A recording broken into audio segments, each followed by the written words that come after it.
vijana wenzangu ambao mko hapa ya kwamba focus wakati mko hapa kwa shule, soma kama there's no any other time. Mimi wakati nilikuwa nasoma, hata mambo ya msichana mimi si kujua, mambo ya nini si kujua. Sinaambia.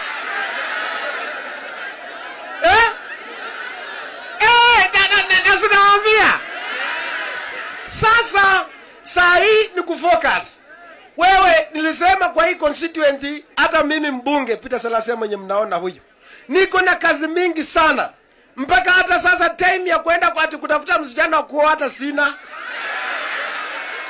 Na wewe uko hapa ati wewe ndio unataka kujiita sijui nani. Kwa sababu nisipo nyinyi hamtaenda mbele. Ndio umesema nataka niweke nijenge mashule, msome, muende katika chuo kikuu, muende kila mahali. Ndio sasa mimi niseme sasa ndio nikuje nioe bibi zangu watatu wenye nitaenda kwa huko mbele.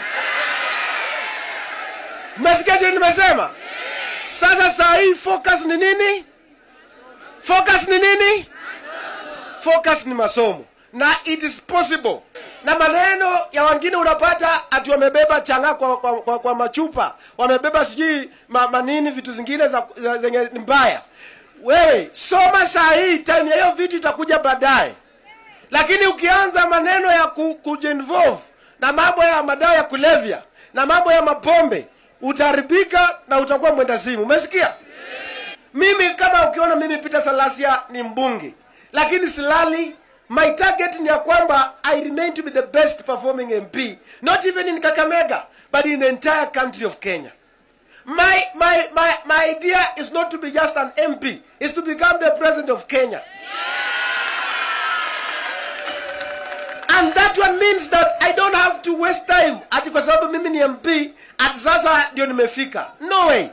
And that is also a challenge to you, that because now you scored when you were number 1, that one you are not competing with your classmate. You are not competing with, you are competing with Mtoto Alliance, you are competing with Mtoto Astare Boys Center, among others. Otherwise, I love you so much. I always pray for you. And mimi, wangapi wanaenda kuwa madaktari hapa, beba juu mkono. Wale wa mawakili, alafu na tunasema tunaenda kuscore C+ and above. Wale wa A wabebe mkono, wale wa A- wabebe mkono, wale wa B+ wabebe mkono, wale wa B- wabebe mkono, wale wa C+ wabebe mkono, alafu wale wengine wakwende huko sasa. Akina hakuna wakwenda huko, sisi wote tunaenda kwenda C+ and above.